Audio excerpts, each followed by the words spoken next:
Hello sir, ಯಾರಾದರೂ ಇದ್ದೀರಾ sir? ಯಾರಾದರೂ ಇದ್ದೀರಾ ಇಲ್ಲಿ? ಹಲೋ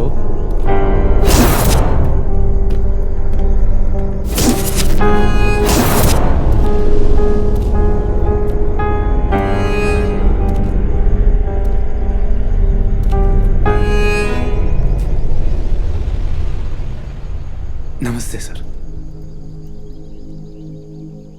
ಸರ್, ನಿಮ್ಮ ಬಗ್ಗೆ ಸುಮಾರು ಸುದ್ದಿಗಳು ಕೇಳಿದ್ದೀನಿ. ಹೀಗೆ ಎಷ್ಟೋ ವರ್ಷಗಳಿಂದ ಅನ್ನ ಆಹಾರ ಇಲ್ದಿರ ಇದ್ದೀರಂತೆ ಸರ್. ನಿಮ್ಮ ಬಗ್ಗೆ ಸ್ವಲ್ಪ ವಿವರವಾಗಿ ಹೇಳಿದ್ರೆ ನಾನೊಂದು ಕತೆ ಬರೆದು ಪೇಪರ್ನಲ್ಲೆಲ್ಲ ಪಬ್ಲಿಷ್ ಮಾಡಿಸ್ತೀನಿ. ಬಂದವರೆಲ್ಲ ಹೀಗೇ ಹೇಳ್ತಾರೆ.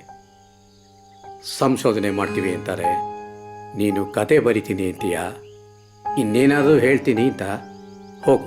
ಸರ್, ಬೇಜಾರು ಮಾಡ್ಕೋಬೇಡಿ. ಹೀಗೆ ಅನ್ನ ಆಹಾರ ಇಲ್ದಿರ ಇರೋದು ಒಂದು ಸವಾಲಲ್ವಾ ಸರ್?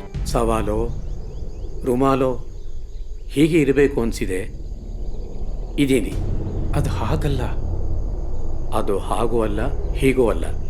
ತೊಂಡೆ ಕೈಗೆ ಬಂದರೆ ಮೂಳೆ ಹೊರಗೆ ಬರುತ್ತೆ. ಹೋಗ್ತಾ ಇರು.